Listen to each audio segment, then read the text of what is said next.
Alright, welcome to our very first video. I'm Paul, part of PaulPlaysGames. And I'm his nameless, faceless potato that he put a ring on.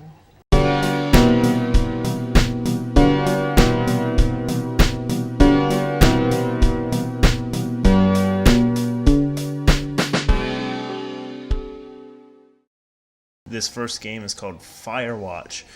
It's a first-person mystery, so we hope you enjoy. We think it's going to be a lot of fun.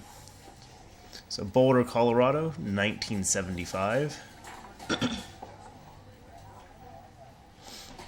You see Julia. She's about your age, late 20s, laughing with well-dressed professors and grad students from a nearby CU Boulder. You, Henry, are out drinking with your pals. You approach her. You are drunk. Right. Let's go with... so what's your major? Let's go with the major. That sounds a little more profesh. You slur the word major and it smells like cores. You give an awkward smile. Evolutionary biology, she says, and I'm a professor. Cool, you reply. What's yours? She asks. She sniffs the air.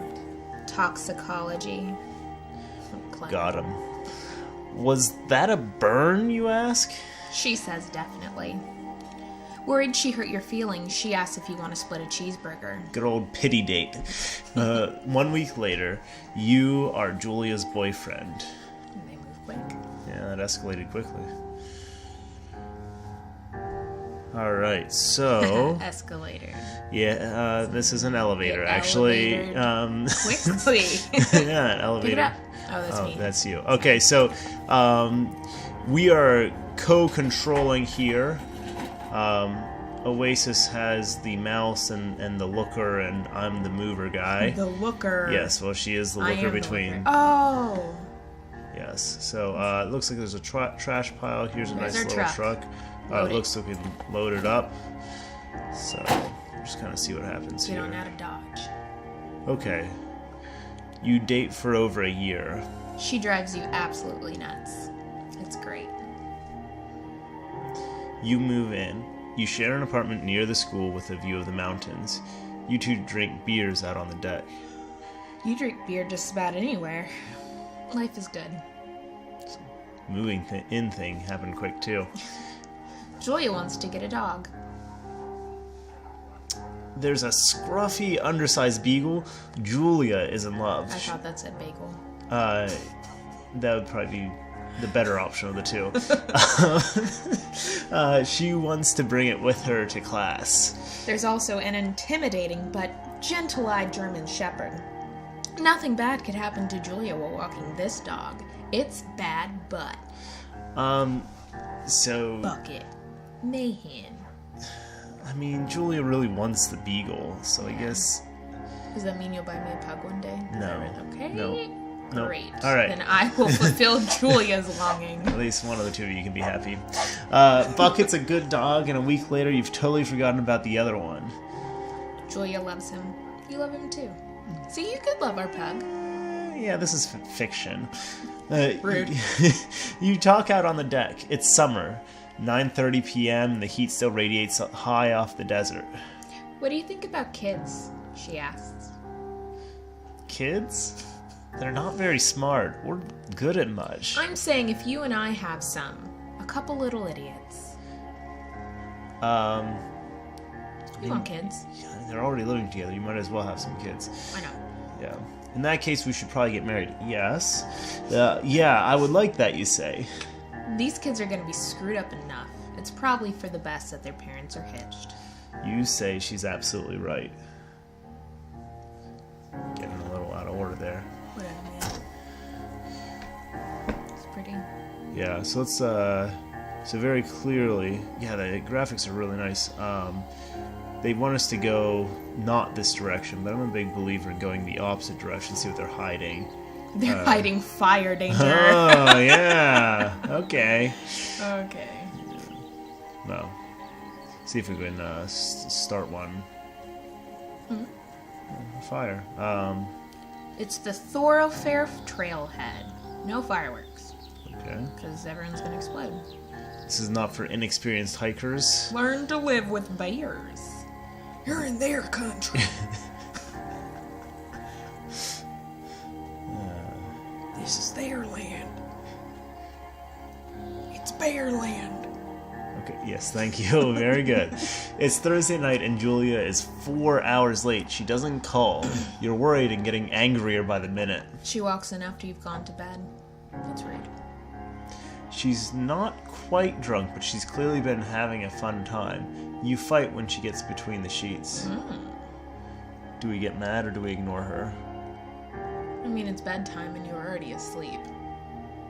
So you're just gonna pretend like you're not mad?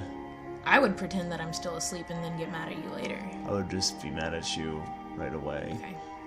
I wouldn't be able to sleep. You call her an inconsiderate... Booty cake! Yep. That was better. She tells you to go and Bleep yourself. And yeah, we censor things. Yes. And not be such a baby. You call her selfish. She knows you mean it, and it hurts her feelings. Julia still likes to draw. Was there something that made her stop liking drawing? Right, it's kind of assuming that we knew she liked to draw in the first place. And then it was probably that argument. Like, she's like, I'm never drawing again. Yeah, take that. She draws plans from her research. She draws all the places you go. She draws you, like He-Man or a Victoria's Secret model. Frolicking pretty great. Let's go with frolicking. Very nice. Very nice. I think that's how that was meant to be read. Yeah, sorry. Alright. Oh, this is us. Look at her body. Legs. Wow. You got like a seatbelt on or something? My dad has belts like that. No, I actually think that's the backpack strap. Oh, yeah? Yeah, good backpacks, you get the belt strap around the waist. Oh, So, yeah, for the back support. mostly so you're carrying the weight on your hips rather than your back, but sure. Two forks. Uh-oh. Oh my gosh, we can't. Can't go under it. Alright guys, this is the end of the game. A lot of fun. This has been. Alright, hop over. Wow, they were not kidding about this not being for inexperienced hikers. I don't know what I would have done. That's good. The sun stare. During the summers, you and Julia enjoy walking bucket at night. Kick the bucket. There's a festival in town. It brings in folks from faraway places. One of them tries to mug you with a knife. Well, that's not very kind. They're from faraway places and they try to mug you with a knife. This sounds like rhetoric. Bucket gets kicked. Oh no, he did kick the bucket. I don't think I've ever heard anybody put those syllables together. Or like cuss in the middle of Right, and then come out with the word dog. Julia yells. She gets flustered and has trouble speaking when she's stressed. You confront the attacker. Scare him away, you beat his face in. Let's just scare him away. You wouldn't beat his face in. You reach into your pocket like you've got a gun and threaten to kill him because Virginia is a carrying state. You manage to scare him. They're not in Virginia. Oh. Remember Where you said are they? Colorado? Yeah, That's nice. probably not a carrying state. You manage to scare all three of you. He runs away. Julia asks to take a different path from that day forward. Was that foreshadowing? You say okay. You don't want to go that way either. Oh, is that foreshadowing? From then on, you walk by the river. I think it foreshadows they took different walks from then on. Plans to have kids get waylaid by work. Oh, they're on a different path. Yeah, okay, thank you. Sorry. Julia gets offered a job at Yale. Yale's in Connecticut, 2,000 miles away. Time out. Can we just talk about how they're so condescending? Just in case you didn't know, Yale's in Connecticut. Oh, by the way, that's also 2,000 miles away. I didn't know that. Yeah, well, I'm not good at where Ivy League schools are. Good. Well, they gave us the miles as well in case we didn't know Colorado was really far away from Connecticut. It's a great job, associate department chair. She wants to move. You absolutely do not. So do we convince her not to take the job or tell her to commute back and forth? That commute's kind of rough. That's a frick. What's she gonna do? I don't Fly understand in and how. out? Yeah, like, and how are you gonna be married and then be like, oh, I'm gonna see you like one day a she week? can't take that's selfish, but Well, I bet she's also selfish because she stays up late at night. oh, you're gonna hold it against her. Yes, I'm absolutely holding it against her. You tell her that this means you two won't have a family, Which is true. She says it's bullcrap. She's totally right. No, she's not. What? She asks if her taking the job means you won't come with her. You say yes. Again, bullcrap. But she decides not to take it. Yeah. Julia is asked to leave Boulder on paid leave after having an episode. She lost it on a colleague for borrowing books that were important to her research. She didn't remember she had happily loaned them to him just 2 days prior. This is only 10 years from when they met. Yeah. Well, also, how did she got paid leave for having one episode? Anyone gets paid leave for attacking someone. Well, I guess lost it, yeah, it could be a wide range of things. She was found crying in the stairwell. You say that maybe you guys should talk to someone about it, or you make macaroni and drink wine and try and forget about it. No, talk to someone. Right, she's already having troubles with forgetting. We don't need more of that. After seeing multiple doctors and having many tests, they're worried that Julia might be suffering from early onset dementia. She's 21. That's 41. Sorry. Sorry. What time do you think they got married? Oh, wow, that took a dark turn. You both decide to keep it a secret for now. Sorry. I'm so used to saying I'm 21. So you're just gonna give that away. Alright. Well. Is that a backpack? Sorry, that's a sleeping bag. Wow, you were on a no, roll. I have early onset dementia. Oh, that's gonna make a joke about it. I'm so sorry. We are just on a roll today. Alright, so I think we have to pick up the insensitive. notebook. What do we do? I think we have to pick up the notebook. Okay, sorry. Car to the next town over for no particular reason and has to be brought home by the police. She's devastated. She's sent home on permanent medical leave. Some days you get the Julia who calls you a dope and your unborn children little idiots. Other days you get a stranger. She pulls you into bed to make love. After 5 minutes, she goes into a panic believing her dad is at the door. You tell her family. About Yeah. about that? Which part are we telling? Wait, and why did they keep this away from her family for so long? Well, and that's a great point, too, because, like, I mean, if you have something where you're not going to remember people, they should enjoy the time they can have while you can remember them. Horrible decision. Yeah. They're crushed and begin to make trips to and from their home in Australia to visit with her. I think I've solved the mystery. I think these two are the villain. Who? The two characters, the man and the woman here.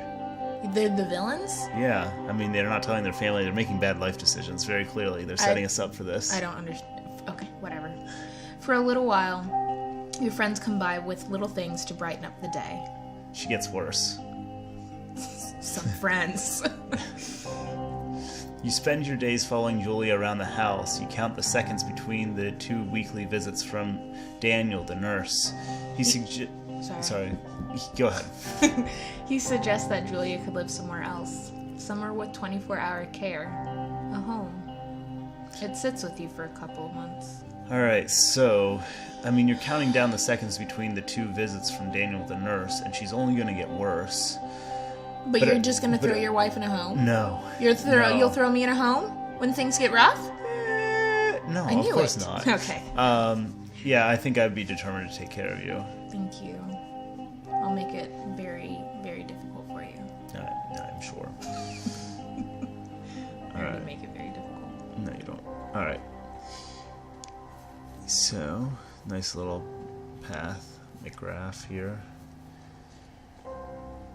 That's really pretty. So that is really nice. Oh, don't die. Oh, it's a bug. Stop. Let's get Run. We're gonna get him. Oh, get back here. I almost had him. Missed him by that much. It is impossibly hard. The worst is when you get mad at her, like when she tries to cook her own food. You can't do anything without her, and she can't do anything without you. That would be really hard. Mm-hmm. When she does go to sleep, or when she goes to sleep, you stay up for a few hours, drinking on the deck, watching baseball in the summer, college basketball in the winter, drinking then too. You start going out after you put her to bed. The first time you do it, you worry about her getting up and walking around while you're gone. Do you put a chair in front of her door, or just trust that she's going to sleep? I mean, if she wakes up, she could end up getting lost or worse and end up... Well, you shouldn't be leaving the house in the first place, to be honest. Yes, you should stay indoors at all times.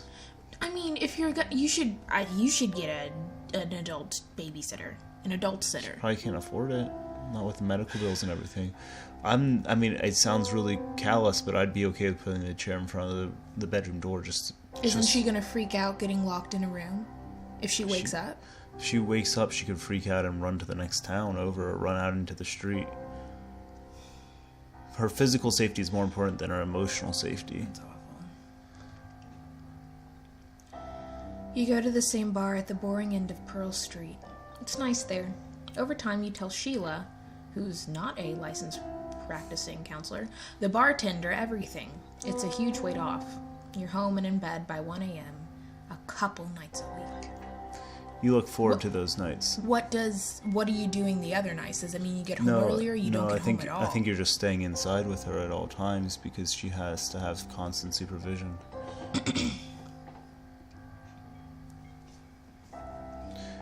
One night, you're stopped at a DUI checkpoint. There's a large theme of alcohol running through this one. Yeah. You blow .1. Is it .10 or .1? I don't know how that works.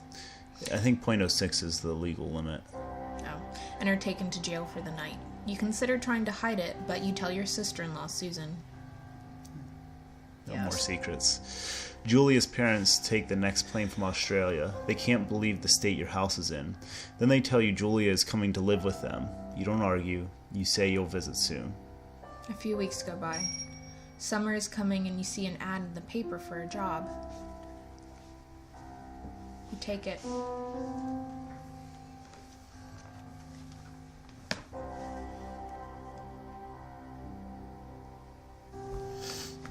That's sad. Excuse me. Yeah. They did a good job of constructing the story in the sense that you feel some. It feels some like connection. a grown-up version of Up, you know? Yeah. Alright, so we're entering again. Okay. It's really hard for me to run when you're like doing. I was just looking around. Doing circles. We can look around at the lookout tower, yes? Sure. Alright, so. The sky's here. You can look around right here. That's pretty. Take a screenshot, use it as your desktop. There you go. You're welcome. The graphics almost remind me a little bit of like what Breath of the Wild looks like. Like the book? No, that's Call of the Wild, my bad. No, wow. No, the Zelda game. Turn on the power. Could it be the big flashing thing? Trees. Hello, Two Forks Tower. Huh? Alright. Oh, there's a walkie-talkie. Let's pick that guy up. It's a radio. Two Forks Tower, this is Thoroughfare Tower. Come in. Okay. Hello. Hello? Whoever this is? It's Henry, right? Yeah. I'm Delilah. Yeah, that's what the guy said on the phone. So, what's wrong with you? Excuse me? People take this job to get away from something. So, what's wrong? What's wrong with you? Boom. That's Listed. a great idea. Go ahead. Look, I just hiked for 2 days, so I don't really follow whatever it is you're doing right now. You take a stab at what's wrong with me. Fine, then can I sleep forever? Sure, buddy. Okay, now go ahead. Let's see. You've killed 3 ex-husbands. You're Rebelling against mom. You want to do that one? Yeah. Okay. Okay, you're probably just rebelling against a mom who wishes you had given her grandkids, by the sound of your voice, at least 15 years ago. You come out here and it really grinds her gears and you love it. Can I sleep now? Well, she also says I fuck immature men, but in my defense, who wouldn't want a 28-year-old with ambition and energy and some fire in his belly in bed? Me. I'm going now. Just a second. Now Well it's my played. turn. Okay, good night. Bye. Let's see. I don't know anything about you. I say you got fired from your job and have finally decided to write your novel. That's the sort of bullshit reason you'll find a man out in the woods. Good night. Welcome to the job. Like a Ralph Waldo Emerson type of deal. Was that Emerson? It was Thoreau. What was it, Thoreau? It was Thoreau. So you could throw rocks outside. I can't stand you. All right, so that's day 1. I think we're headed into day... Is that day 1 or we're headed into day 1?